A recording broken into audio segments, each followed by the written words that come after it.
Okay, according to YouTube, we are live. Just wanted to talk about a couple of.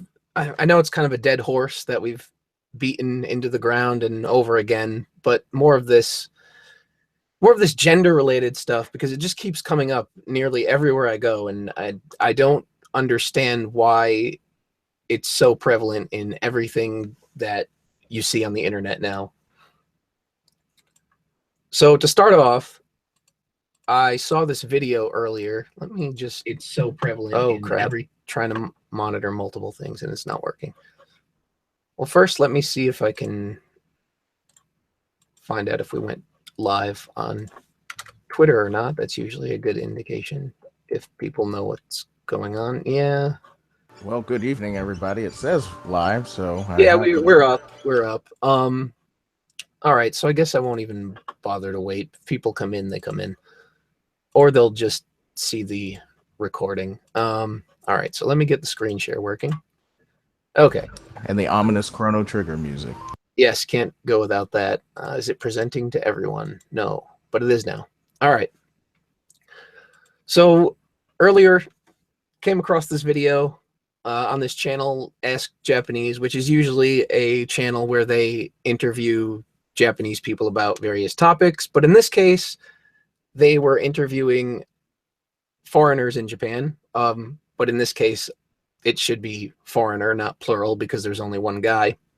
And he was this guy who apparently works in the fashion industry in Tokyo.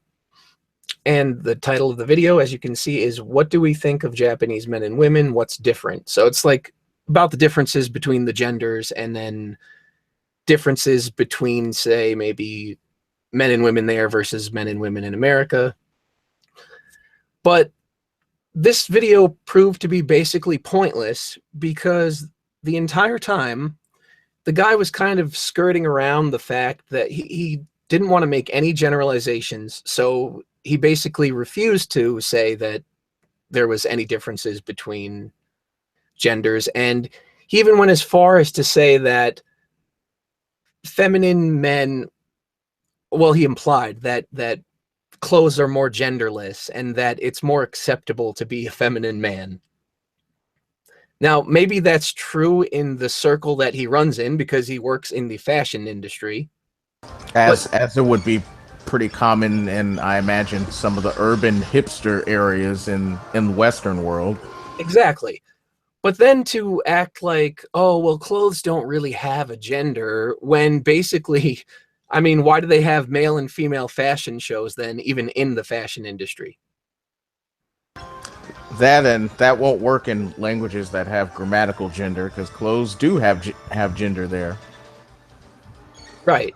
And I just don't see why it's a problem to acknowledge the differences in people now. It's like it's trying too hard to go the other way. It's like, yeah, we don't want to make broad generalizations that are negative towards people, but at the same time, you can't just pretend there are no differences and that all people are blank slates regardless of whether they're male or female, and they all should just be the same. So it really kind of bugged me to even see this video because it didn't answer anything. He just seemed really hesitant. And I wrote some comments in the comment section that were, I mean, so far well received. So I'll just read them off.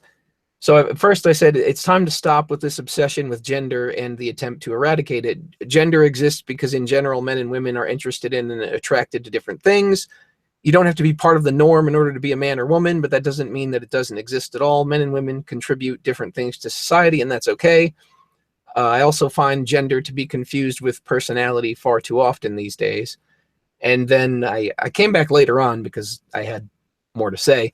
I'd also like to point out that this video didn't really answer much of anything, given the fact that the guy went out of his way to skirt around gender generalizations, because he cannot seem to reconcile his personal beliefs with the fact that there are differences between men and women.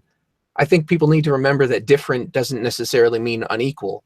In the future, if you do an interview of this nature, it would be best to do with someone who is willing to acknowledge the reality of differences between people and be honest about expressing their thoughts on them rather than pretending everyone is the same. I mean, then I came across another comment here, and this person says, damn, I'd have to change my habits a lot over there if I wanted to fit in. I tend to always show my feelings and sigh a lot. Being a feminine man would be less of a problem, though. It's very interesting that in the Western world, femininity in men is seen as bad, where in Japan it's totally normal.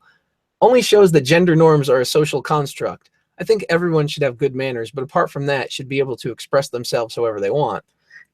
And so I came with the sarcasm, I admit. Yeah, let's just take a foreigner in Japan who works in an industry where femininity in men is more common and then try to use that to paint the whole of an entire country. Gender norms are not entirely socially constructed. They have a basis in nature. The construct is based off of what men and women are generally like. Just because one doesn't fit the norm doesn't mean that a norm doesn't exist on a natural level. And of course, my response was taken, misinterpreted to no one's surprise. We've moved far, they said, we've moved far away from nature in so many ways, supermarkets, cars, capitalism, etc. Why should gender norms still be valid? I think it's pretty dated or outdated to cling to them in this day and age, and we have much bigger issues to deal with. You should rather care about how to reduce global warming instead of picking on people's identities. I have an issue with that already. And the issue is that this person just claimed that he has femininity or he has some kind of feminine traits, and yet he's now talking about, well, this should just be completely eradicated. Doesn't make any sense. Right. And I always find an issue with the outdated argument, because the age of something really has nothing to do with its usefulness. I mean, the wheel is technically an outdated invention. Should we rid society of it? Well, according to some people, the idea of sexual intercourse is outdated. So we should completely eradicate that for the betterment of our species. So I responded, are you saying because people advance with society that there aren't basic intrinsic truths to being human? How come emotions are still valid then? No one is clinging to anything. It's just that men and women tend to be attracted to and interested in different things.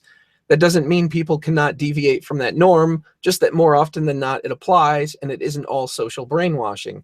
And by your logic, you should stop worrying about gender norms and go do the same, because apparently it's perfectly okay for this person to be worried about social constructs, but for some reason, because they don't like my reply, I should go focus on global warming, which, what can I, as one individual, do about that? And there's no reason or explanation as to why somebody should focus their efforts on that. Right. I mean, over anything. It's just really interesting to see this, where people think it's a good idea just to pretend that there are no differences in order to push this idea that people can express themselves in whichever way they want, which they can. I don't really think most people are against that, as long as it's not, I guess, against the law. But speak responsibly. Yeah, there you go. Which is still against the law as far as I know. But it's weird. I don't like how it seems to be infecting every little facet of life, to the point where you can't even go to an innocuous YouTube video and just get a general idea of the way something is, because someone has to come in and be like, well, no, I can't say there's any differences, because then it might push this idea that everything is gendered and certain people can't do certain things based on that. I mean, the existence of something as harmless as the idea of gendered clothing, which I don't really care about one way or the other, doesn't really force anybody to live by a certain norm. If you want to go against the grain, that's your personal individual choice.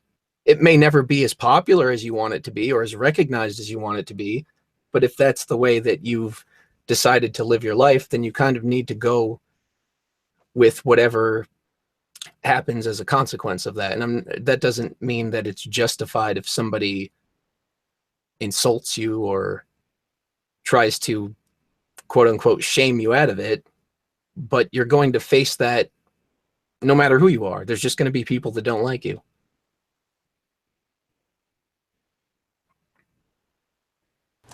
No, that can't be. We need to trump hate because love is love. Something like that. But if you go around the internet, you would think that these ideas are so much larger than they actually are. It seems like it's being overrepresented. That's my opinion on it in a nutshell. Way too much coverage, and it's based way too much on how people feel and making sure that everybody's happy rather than actually looking at the issue completely. And speaking of over representation, Time Magazine recently tweeted out, I guess I'm not sure if it's the March. Yeah, it must be their March or April cover, I guess. We could go find the article as well. I don't know how interesting it's going to be. It's probably going to be headache inducing. But as you can see on the screen, if it's still sharing, okay, it is. Behind the Time cover story, Beyond He or She. You missed an opportunity for a Dragon Ball Z joke there. Yeah, I completely forgot about that. How a new generation is redefining the meaning of gender. Without actually doing any kind of academic research or anything. I mean, I'm just curious. First of all, how is this generation supposedly new when the usual argument is, oh, these people have existed for years and years? I'm sure some people have read this and have made that complaint that, well, it's good that they're recognizing non-binary, but it's still problematic because it's existed for years, even though the term and concept of gender is only like 60 years old. Thank you.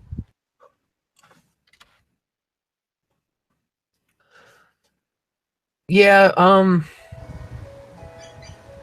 let's see, somebody in the chat, I agree with you on this stuff, but why honestly get caught up on this stupid crap these people do?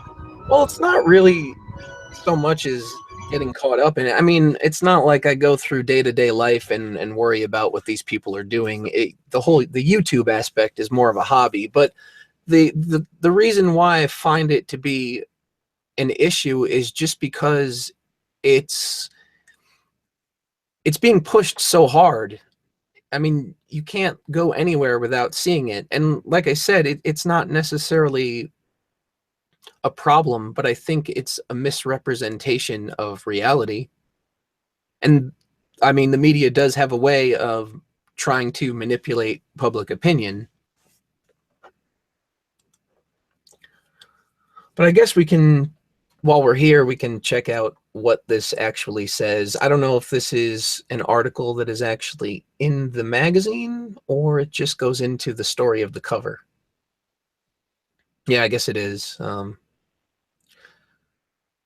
So let's see. This week's Time cover story, with exclusive data from GLAAD, explores a change taking hold in American culture. The piece explores how you young people are questioning the conventions that when it comes to gender and sexuality, there are only two options for each: male or female, gay or straight. Well, I mean, I don't know why they felt the need to leave out bisexual there. I mean, that's pretty recognized. Because then they might realize that they can't count. Those aspects of identity, how one sees themselves as a man or a woman, for instance, and who they are drawn to physically or romantically, are distinct but undergoing similar sea changes as teenagers and 20-somethings reject notions of what society has told them about who they are supposed to be. I'm actually curious if the people that agree with the information in this article or on the cover would get mad at the fact that they referenced them as teenagers and 20-somethings, because when I made a video regarding that and I mentioned the age range of these people, they got very upset about it and said, oh, there's plenty of older people that exist that are like this. Ruby Rose. Right. So I'm curious now that if it's something that they agree with, will they nitpick the age argument? Or will they let it slide because it validates what they believe? They'll just use that as more ammunition to talk about how intelligent and enlightened they are. It's also interesting because identity is now seemingly largely defined by your gender and your sexuality, rather than the aspects of your being that actually determine the value of your character. Well, that's because these people lack character, and most people these days lack personality. That's why they always have to be told what it is that they should do or like.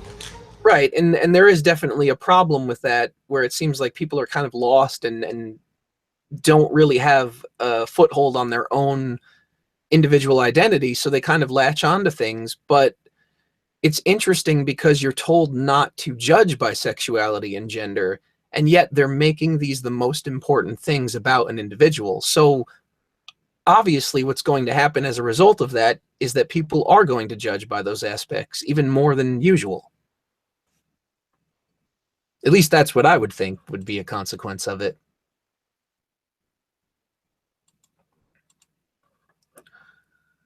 Where are you on the pole compass? What do you mean by the pole compass? Like, do I agree with their politics? Because I don't actually use 4chan, so I don't really know what it is that they... No, where are you on the political spectrum? Oh, pole as in political. Gotcha. Stupid. I'm used to see people seeing pole and talk about 4chan. My bad. I mean, I don't really have a label for it. It's just kind of like I take things on a case-by-case basis, and whatever makes sense to me is, is what I'll go with. I don't really care if that falls on what people determine as left or right. I don't know if it matters, and I guess a lot of the times I would even hesitate. First of all, I'm not even that involved in politics, and I'm not really interested in politics in general. So I've never really had a political label, but it seems like when you use one, people will automatically lump you into one side or the other and think that you have this very narrow set of opinions that you can't branch out from because you are this. And I mean, even not having a political affiliation, that happens to me just when I go by case-by-case basis. Is someone will see that and will be like, oh, you're a right winger, or oh, on the other hand, I'll say another opinion and they'll be like, well, you're just an SJW tranny lover or something like that, which is, it's insane to me, because if you have both of those extremes saying those things to you, then it kind of feels like you must be somewhere in the middle. In a new survey, continuing on with the article, just to not confuse people, in a new survey from LGBTQ advocacy organization GLAAD, conducted by Harris Poll, those open minds are reflected in the numbers. 20% of millennials say they are something other that, they mean other than, strictly straight and cisgender, compared to 7% of boomers. The people in that group may be a little sexually curious about how people of their own gender, or may reject the notion that they have a gender in the first place. I mean, I can't imagine that boomers even understand what the concept of cisgender even is. right, because that's a pretty new term, and I know people have pointed to, oh, well, it's existed since it was either the early 2000s or late 90s. I can't remember which. But usually when that happens, it's usually in academic journals or in an academic setting. So just because it's been in academia for whatever period of time. And I would also say that this term must not be, it must not be good enough to catch on, because we've seen the crazes in society where someone will come up with a new term and then you can't stop seeing its use everywhere. But as far as cisgender goes, it's only just started to catch on after having existed as long as they claim it has. And it's only used by a very specific set of people with a very specific set of opinions.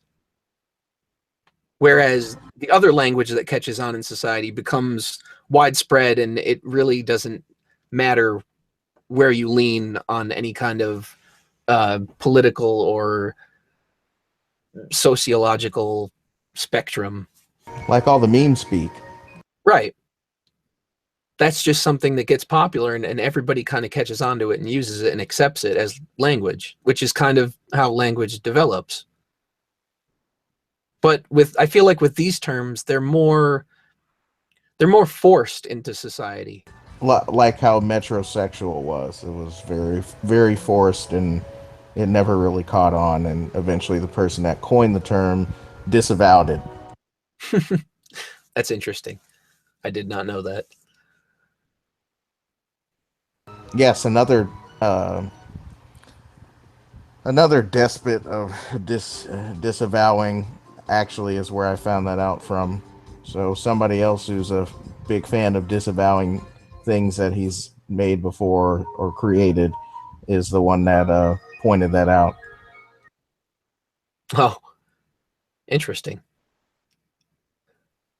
There have been the generations that have lived by the rules and those generations that break the rules, says GLAAD president and CEO Sarah Kate Ellis. Young people today, she says, are redefining everything. I don't know why it is that is automatically touted as a good thing. Yes, it is fairly fallacious reasoning, assuming that it is true, which, for the record, I don't think that it is, because there's always something distinctive about each generation, and you can argue that, well, the greatest generation just like to toe the line, but the reality of the matter is that a lot of technology and innovation came from the fact that they had to fight real enemies like Nazis. Right. And I mean, I would even argue that trends from previous generations kind of just come back after a while. It's not like a lot of the so-called hipsters are really doing anything new. Yeah, they were called bohemians at one point, yuppies at another. All that comes back full circle, and I've seen a lot of trends that I know were from the '80s return for some ungodly reason. So here's a great sample size that I'm sure you'll be happy with hearing. Time interviewed dozens of people around the U.S. about their attitudes towards sexuality and gender, from San Francisco to small town Missouri, because they had to throw in, oh well, we interviewed some conservatives too. Many said they believe that both sexuality and gender are less like a toggle between this or that and more like a spectrum that allows for many, even endless permutations of identity. Some of those young people identified as straight, others as gay, still others as genderqueer, gender fluid, asexual, gender nonconforming, and queer. Several said they used the pronoun they rather than he or she to refer to themselves. That doesn't make any sense. You don't use a pronoun to refer to yourself. Well, you don't use a third person pronoun to refer to yourself usually. Right. Unless you're highly egotistical, which imagine that. Which would be weird. I mean, I've made this argument before that most of the time when someone is using your pronoun, it's in the context of a conversation that you aren't even present for. Most of the time, not always. This variety of identities is something that people are seeing reflected in the culture at large. Facebook, with its 1 billion users, has about 60 options for users' gender. Dating app They were Tinder infinite. has about 40. Yeah, aren't they really limiting themselves there? They might as well just make an other option, and so people can fill in their own, which they may actually have. But I find it interesting that even though they have the other tab, that they'll still go and have a ready-made list that people can choose from. Here we go with celebrities. Influential celebrities, such as Miley Cyrus, who spoke to Time for this article, have come out as everything from flexible in their gender to sexually fluid to mostly straight. I'm not sure how one defines themselves as mostly straight. Like, why isn't it that if you're just interested in something beyond the definition of straight, you just are that other label. Why do you have to Yeah, try to bend it? I mean, just by observing everything she puts, there's nothing straight about this lady. And why is it? Why should we listen to celebrities, influential celebrities? Does that mean that their opinions are somehow more valid just because people look to them as for entertainment mostly? But this woman's stability is flexible. That's why I say she can't be even mostly straight. So why should we listen to the ramblings of somebody who's desperate for attention and barely understands anything? And I mean, really, if you have to use pop culture references and internet trends to argue for the scientific basis of your identities, I would argue you're really kind of stretching, because people can say whatever they want on the internet. And just because a social network puts in a bunch of labels for you to choose from, that doesn't make them any more real. I just find that to be a really poor line of reasoning. But it feels like this is a swan song for the generations that they are trying to tout here. It's like how, for the longest time, some period last year and the year before, it felt like every marketing related article was obsessed with talking about millennials, and I even still see it to this day, like how to market to millennials, how to raise a or how to manage a millennial organization or a millennial team. And it's like, one, who cares, and two, it's not really all that interesting. People are people. Yeah, it's I mean, I guess I get that demographics are a thing and all, but it's weird that they just throw so many people under a blanket as though they're all the same.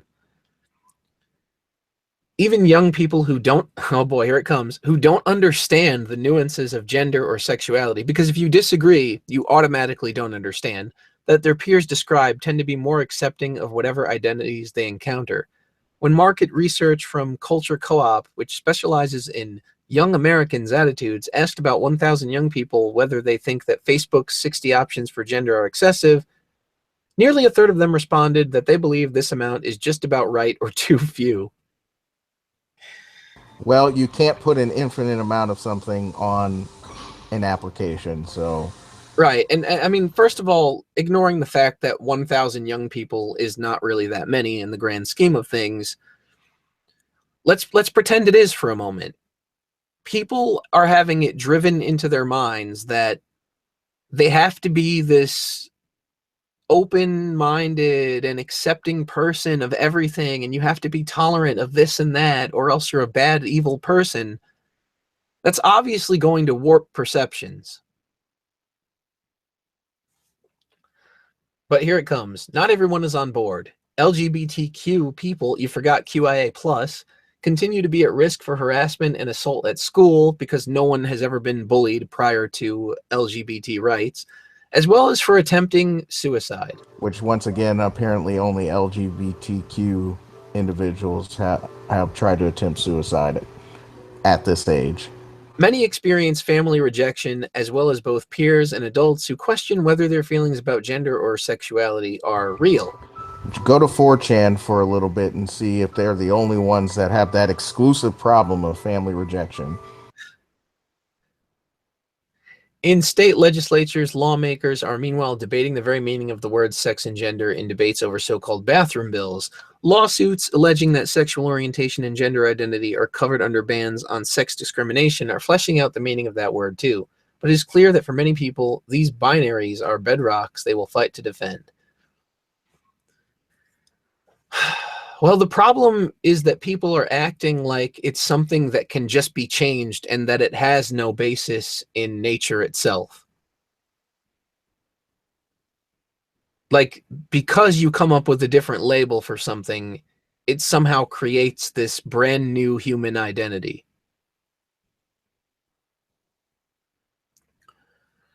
It's not easy when we talk about these issues. Cisgender, transgender, how many genders are there? Are we created man and woman, or do we internalize something different? A Texas lawmaker recently asked while defending a bill that would require people to use bathrooms that match the sex on their birth certificate. I think the God I believe in, the cross I wear today, she added another hearing on the bill, said there was man and woman. I know many people will, of course, take issue with that statement alone. But many experts say that language is more limited than the sum of human experience, and that words are important for people in the throes of self-discovery, whether they feel they belong in these binaries or beyond them. Wow, thank you for uncovering the basics of philosophy. We already have philosophers who have covered that issue. But, you know, totally new and redefining things.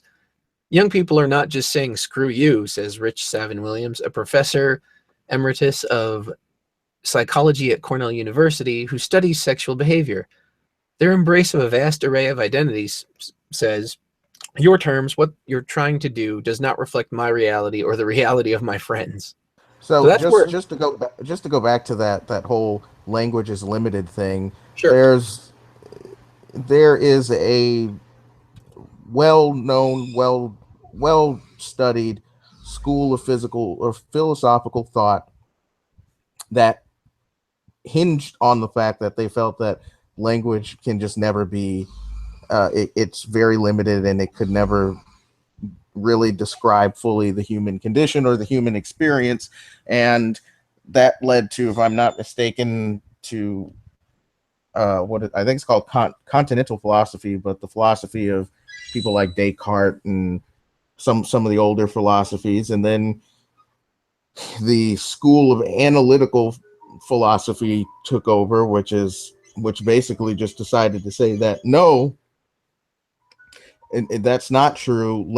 Anything can be described with language. It's just you're not using language well enough. And that's what led to today's insistence on logic and reason. You can tell, obviously, analytical philosophy, that's probably where they were getting at there. Everything can just be analyzed, and it's just that we haven't defined or described it well enough. But otherwise, it can be used to sum up the human experience. But the irony is that a lot of the people that buy into this would be the same people that buy into what is basically analytical philosophy, that no, the arts is not as important anymore, and logic and reason is what really matters, and that's all that we should ever care about. I mean, I don't know why there can't be a balance of both. But as far as language and describing things, I mean, it also depends on what language you speak, because there are words in other languages for specific feelings that we don't have in the English language. I mean, you can still describe them. It's just that there's necessarily not a specific term for them. Because I always see people that are trying to be cool or deep or whatever, they'll post like, oh, here's this German word that's this feeling of being lost in the woods or something. I forgot what the word was.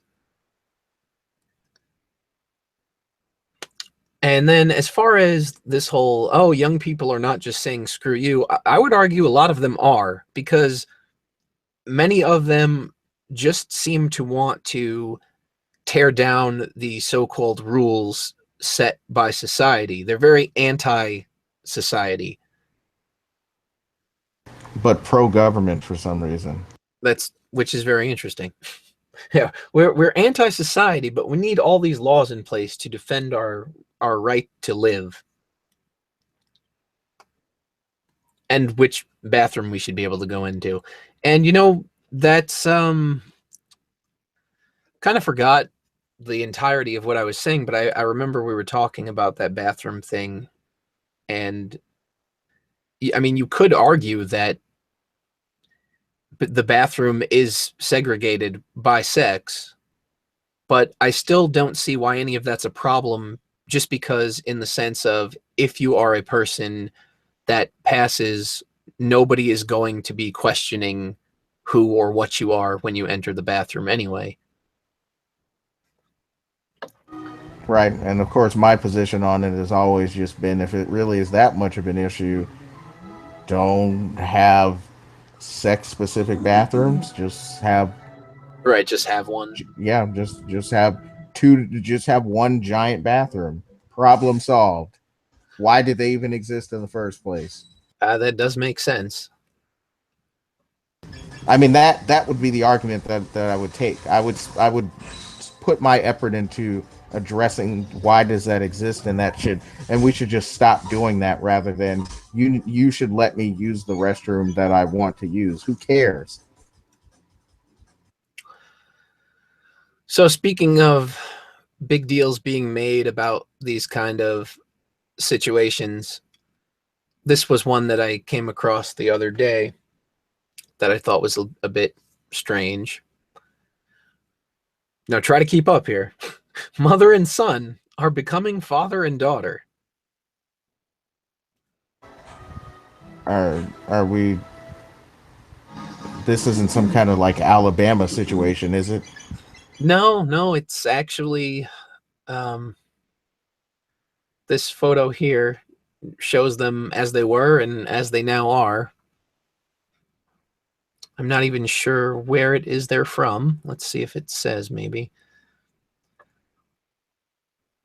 Okay, so I guess this was posted on, yeah, it looks like Instagram. I don't know why it looks like they have a verified, they do have a verified Instagram account. That's interesting. So it's apparently Nat Geo was involved in this.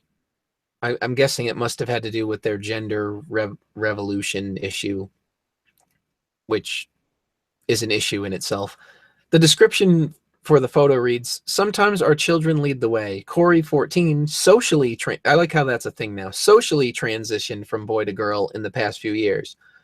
She gave her mom, Eric, the courage to begin her own transition from female to male. They are moving in opposite directions, but toward their true selves. I'm going to stop right there for a moment because the whole toward their true selves thing is really, really bothersome to me. I just have to say this is well timed because right now, looking at a video of Chrono Trigger, and right now they're fighting the Great Aussie Super Slash Flea Plus battle, and so yeah. Speaking of people becoming their true selves, right? So as far as this whole true self reasoning, would the true self would be, I mean, if we're ignoring the sense of individuality from a mental perspective, your true self is what you're born as. So they're not moving toward their true selves. They're moving towards what they feel like they are. Their idealized selves. Right. After her, I think this is also covered in the article below, but after her first shot of testosterone, Erica said she finally felt complete. Apparently it only takes one. Oh, this is okay, Detroit. So they do say a transgender dad and daughter from Detroit are revealing their incredible journeys as they transition from mom and son. Now, I don't know why it is that this has to be so glorified to the point of it's being called an incredible journey. The incredible journey of taking shots. Corey Mason, 15, first told her parents she identified as a girl 4 years ago, but it was not until last year she learned that her mother also struggled with her gender identity. The pair are now leaning on each other as they transition together. I'm actually curious, and I find it really strange that something that's so uncommon would actually occur like this. I mean, is this just a massive coincidence? It's a massive something. The teen has chronicled their transitions on her Instagram account, which apparently explains the verification. And the two sat down for an interview with Australia's 60 Minutes to talk about the experience. I like how it had to be Australia's. I wanted to make my parents proud of who I am, but I thought that they would not like me, Corey said about coming out as transgender. Eric Mason, who used to go by Erica, said that he was emboldened by his daughter's decision. He wrestled with different emotions while deciding whether to transition. The first feeling was relief. The second was terror, he said. Fear for what my future would hold. Fear for how my family and children would. Fear for what the rest of my life was going to look like. Eric Mason has since undergone a double mastectomy. He said he plans to stay together with his husband Les, who supports his transition. So here, I fell in love with the person. She was beautiful as a woman, but equally beautiful on the inside. Les Mason said, as long as Eric is happy with the appearance, Eric will be happy with what's in her brain or his brain. So that's like misgendering right there. The recently transitioned dad of 5 said he regrets not coming to terms with his gender identity earlier. And I wonder if any of that has to do with the potential effects that something like seeing your mom become your dad would have on children. Like, and I don't even know their ages, but that has to be a tough thing psychologically for a child who probably doesn't fully grasp the situation. Well, it doesn't sound like the mom fully understands the situation either. The only regret I have is not being educated sooner about what transgenderism was so I could do it sooner. I don't know if I'm going to be able to play this on the stream, but or if you should play it. Right, but I want you to hear, and I want everyone to hear what this person says, and then think about how twisted it is for a moment that this is being touted as very heroic and brave. just going to point out that the actual father, the first father, is bald and has a ridiculous facial hairstyle, and not to mention the earring.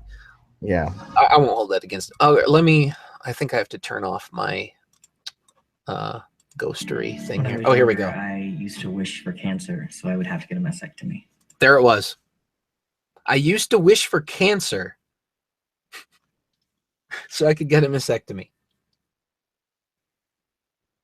And that's the mindset of a stable individual that's just trying to be their true selves. What I find funny is the picture behind them shows that it doesn't appear that they're fully accepting of their true selves yet. Yeah, that is interesting. I mean, they could have just strategically placed that for the purposes of the interview to show how much of a difference is, but that is kind of strange. My throat's getting dry here. I need a sip of water so I can actually talk. But I think that's a very telling statement to make. I don't feel like that's something that should be celebrated as stunning and brave. You would think that somebody that feels that intensely rather, that they would want cancer just to have an excuse to get a surgery. I mean, that just doesn't sound like the staple of mental health. Right, and what makes her think that? I mean, I'm assuming she probably meant I wish for breast cancer, but right. But otherwise, what would make you think that you having cancer would just mean you get your breast removed? Like, what if you had colon cancer and they're not about to remove your breasts? Well, the thing, and I'm not even pointing this out to make fun of somebody that has a mental health issue, but rather that it seems as though it's possible that we're going about this the wrong way, and to the point of not even acknowledging that there is a mental health issue at play. Well, I think at this point it's just so far gone that you really can't have that kind of conversation anymore, because you'll automatically be ostracized if you were to address that there's some kind of psychological issue. You know what I find really, really interesting about the mental health argument? It's that you point out that maybe there's a mental health issue at play, and they will automatically say, well, the DSM-5 doesn't consider it a mental health issue anymore. So what about when the DSM-5 did consider it a mental health issue? What would you not point to it at that point as a valid source of information because it didn't agree with your ideology? Well, that they can get around that by using their ever common argument of current year. Not to mention that, and they also point to, well, being gay used to be considered a mental illness. But I mean, first of all, being transgender and being gay are two entirely different things. So I don't Right, necessarily because feel as they acknowledge, you can be being one doesn't imply that you're going to be the other. Because what some people used to say was that, well, trans people are basically just gay people that don't want to acknowledge that they are. right. So they'll go to the length of transforming themselves. Right, but now you have trans lesbians. So Right, and their argument is the gender and sexuality are entirely separate, and that's fine. It makes sense to me. I think if you're going to have sexuality categories, it makes sense to say that.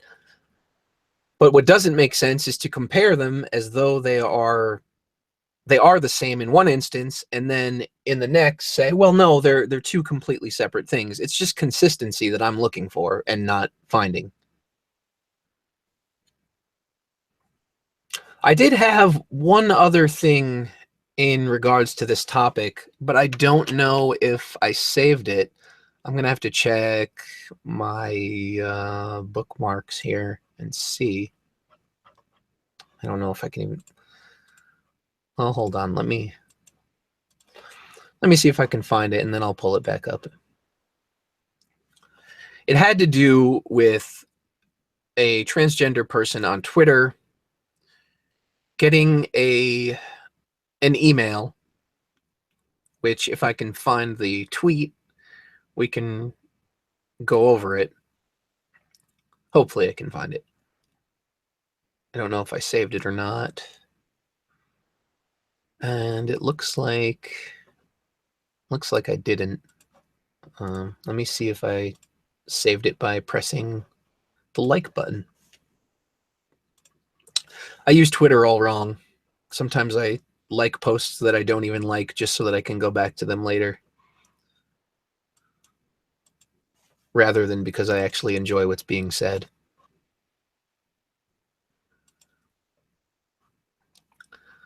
I don't know why it's not here. Of course, when I need it, I won't be able to find it. I'll try to search my history.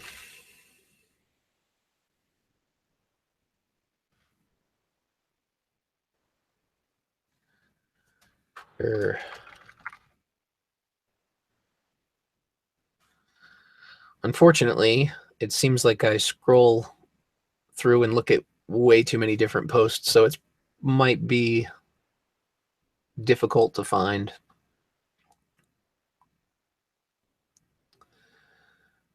I remember their name started with an A, but I don't remember exactly what their name was. A for asinine.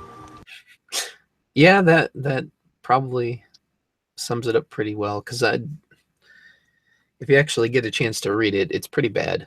And the responses to it are pretty cringe-inducing as well.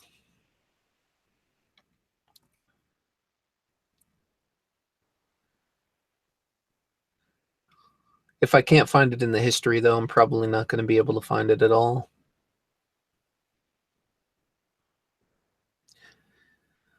In the meantime, I guess I'll talk about the basics of it. So basically, it was a transgender man that they look like kind of like a bodybuilder almost, or at least very fit.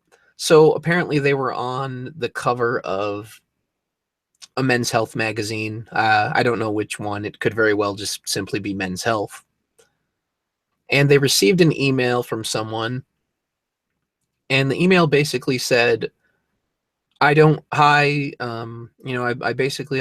support you. I'm okay with your life or whatever it is. You have the right to be yourself and whatnot. I'm paraphrasing. And went on to say that, but they don't believe that the T should be with the LGB and LGBT. And he was a gay man and just didn't agree with the comparison. So the person's response was, of course, to take that email and post it on their Twitter and then say, oh, I found it. Here we go. Great. Let me pull it up on the screen. All right.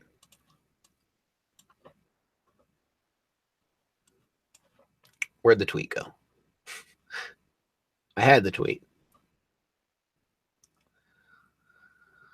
Let me scroll down their feed and see if I can find it.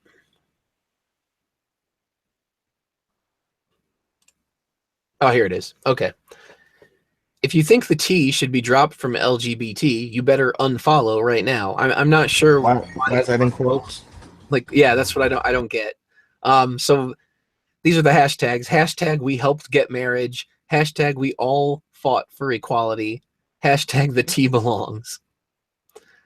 So let's read the email. Hello, Aiden Ethan Dowling. I am a gay and married man and have seen you online, particularly on the Advocate's site regarding the Men's Health magazine you hope to be on the cover. Oh, hope to be on the cover of. So they weren't even on the cover yet. I want you to know that while I value everyone's right to know their true selves, there we go again with that true self stuff, I do not feel that your want to become an icon of male health is appropriate. You did not grow up as a male, are not having to worry about genetic male health issues, and therefore cannot contribute anything but your disconnected trans experience to the conversation, which is about natural men. I don't want to offend, but want to work with someone like you, for I feel that the T from LGBT should no longer be there, and I think you understand that. I feel, too, that your demographic needs to disassociate yourselves from us for your demographic to progress. And honestly, I'm tired of being told I'm more like a trans person than a straight one, for neither straight men nor gay bi men need the surgery and treatment to become male. I'm wondering what we can do to help the straight world realize that you belong to their group as much as ours. What do you think? And they didn't answer the question. They just simply said, if you think the T should be dropped from LGBT, you better unfollow. And then made up some hashtags that never existed. Right. And then, so then we go into the replies. How awful. I'm so sorry that jerk had the gall to think that, let alone send you something that horrible. $7 for shit. Thank you for this love. It was meant to happen so this could be a conversation. I believe that. So it was meant to be a conversation, and yet they never had one. They completely shot it down and just said, if you think this, unfollow me. And I'm still trying to find what was so horrible in that message. Was it maybe uncomfortable to read? Maybe. But he didn't say anything that was blatantly insulting. Well, I guess now she can talk about prostate cancer. That's what that means. I mean, we're just getting to the point where somebody pointing out a basic truth is saying something horrible. What I wish would happen is every time people make these passive aggressive comments, is that somebody would actually respond to them and say unfollowed. So here we go. Ignorance might be a bliss, but this statement is crazy. What a horror. On behalf of many G's, thanks for being an inspiring T. What is ignorant about that? And what is crazy about it? What's crazy? I want to add that this person's responses is very feminine. It is. There's not a man that's going to say, "Oh, thank you," like that. Well, except maybe a gay man. That guy's gay, and he's using correct punctuation and almost and grammar. So I find it really interesting that this statement is called crazy when I feel like it's crazy to just deny simple realities so that you can just cater to somebody's emotional outrage.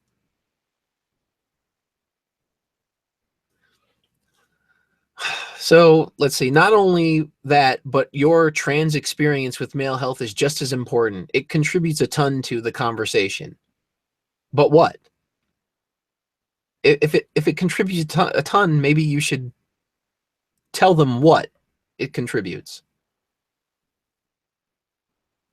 So this is I think one of the reasons why they made that hashtag here where it says, we need our people to remember the history, facts, I think they mean historical facts, of the Stonewall riots. They get beaten up for us and we will never forget them. And then you've got some rainbow colored hearts because that's totally cool.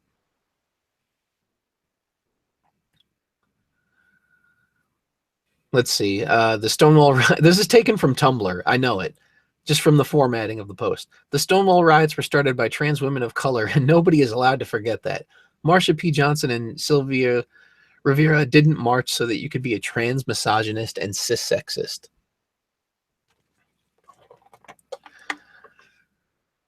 So this is ridiculous. Trans people, primarily trans WOC, pioneered the gay rights movement, the Stonewall riots, and Pride. But that was also back in a time when, once again, people assumed that if you were a man that wanted to be a woman or vice versa, that you were just gay and you couldn't reconcile being gay. And to be fair, a lot of people at that time, that's exactly what they were, basically just gay. And by them being trans, they could be straight in their eyes. The notion of you having somebody who's trans but not gay is fairly new, or fairly more recent than that is. Right. And I mean, it's just interesting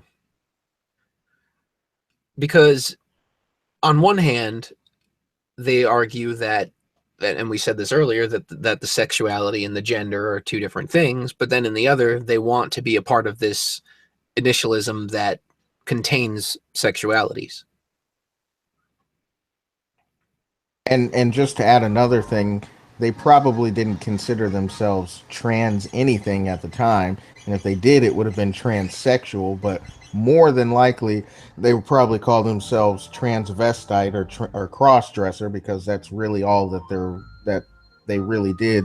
I mean, you had people that transitioned just like anything else, but a lot of them were cross-dressers, and that was considered, at least at the time, a primarily gay thing. So it's not that trans people pioneered the movement, it's that those people were already gay. So these are some of my favorites. Natural men. Trans men are natural men. Natural men, as if trans men are some genetically modified creature. What the actual hell is wrong with him? Not genetically modified. Nobody's saying that. It's just acknowledging that there's a difference between being born a male and transitioning into a male. And if trans men are natural men, then they would just be called men. Right. We don't need transgender rights because everyone is a man or a woman. And you don't need to create that distinction between trans and natural, because they're the ones that came up with the term. This is true. That person is delusional. Sorry you had to field that one. I'm done. I'm done with this. All right. So moving on, because that's just the worst. This post that I came across on Twitter, it was actually from this stupid Poll News Network account of all things. But if you actually look at it, all these Time magazine covers, it really does make you think. And I know that a lot of people get made fun of for pointing things like this out as though it's some kind of tinfoil hat conspiracy. But when you look at these things all together and the way that it's framed, I mean, this is the kind of stuff that gives validity to those conspiracy theories and makes it seem like they actually have ammunition to believe those things. So I'm just going to add in there that the whole child-free thing is a movement that never needed to exist, because people were doing perfectly fine just not having a label to it and just saying we didn't want to have kids. Right. And right, that's true. And it's also really interesting that it's being pushed at all, because you would think that a birth rate is a considerably important thing for a nation to survive. And you look at all these other covers in comparison and you see how it's so racially focused, or I guess with the gender revolution one there, it's gender focused, but you see that in all the other instances they chose their so-called diverse covers, which is fine. But then for the child-free one, it's just two white people, it's just a white couple. And then that's the kind of stuff that when you put all this stuff side by side, it kind of gives that perspective that there's really a shift here that's saying don't breed. You're the wrong kind of person. Don't breed.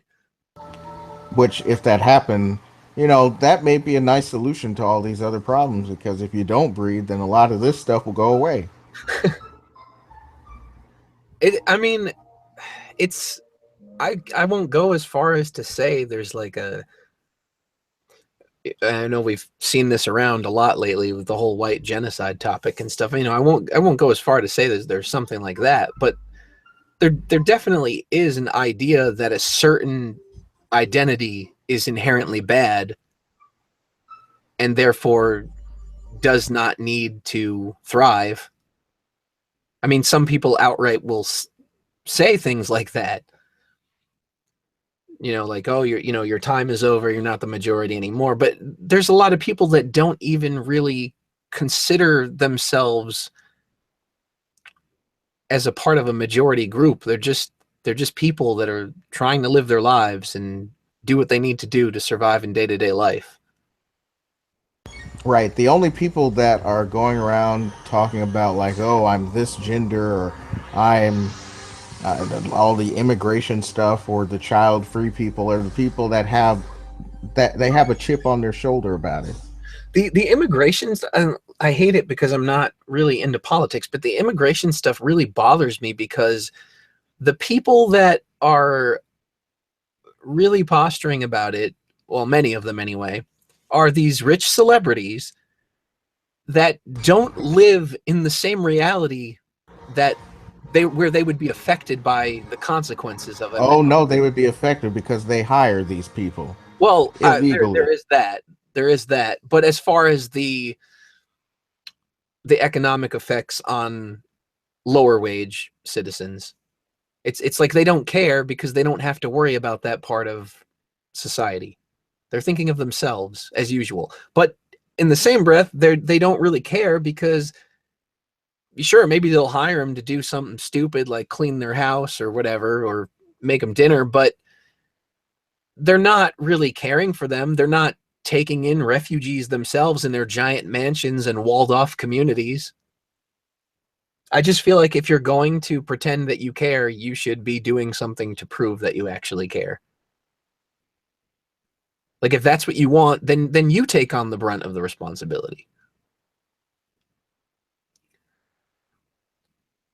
But that's really enough about the immigration topic, because it's really obnoxious, and it's always, there's not much nuance to it. It's always seems to be one side or the other. There was one more thing that I was going to say that I found interesting about these topics, but now that I'm on the spot, it's kind of slipped my mind. I'm sure I'll think of it after when it's no longer relevant.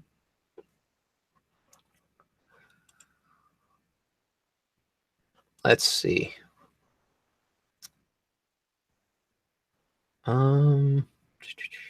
Oh, well, it kind of had to do with, I guess it loosely relates with the cultural appropriation and the multicultural society and all that, because it's always been interesting to me that the people that are arguing in favor of a multicultural society are also arguing for the cultural appropriation narrative and how it's a bad thing.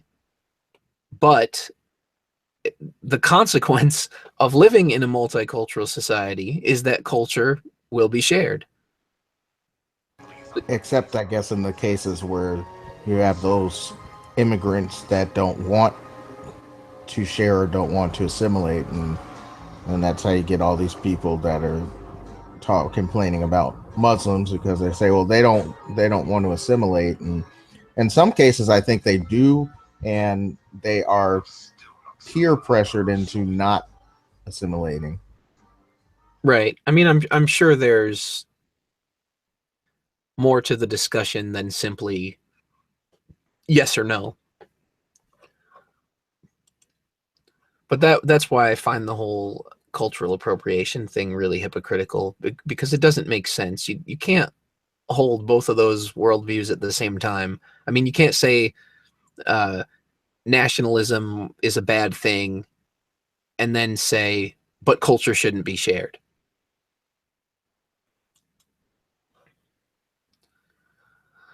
I think that's going to wrap it up for now. Covered basically everything I wanted to go over. There was this male supremacist list that was taken from Tumblr. I guess I can read through that really quick. So it says, you are a male supremacist if you believe men are naturally masculine and women are naturally feminine, that gender is innate and biological rather than a socially constructed product of culture. You believe gender is good rather than oppressive hierarchy. You believe gender roles are necessary for society. You believe the nuclear family model is a good family model. You believe men have a right to claim a child that formed inside of a woman's body. Support for fatherhood rights.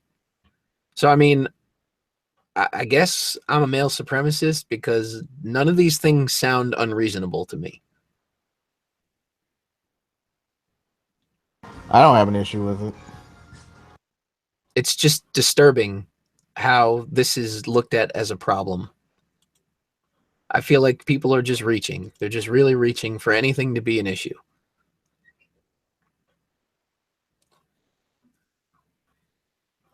All right. That's going to wrap it up for now. Thank you for watching, everybody, and thank you in advance to the people who watch after the broadcast, and we'll see you next time.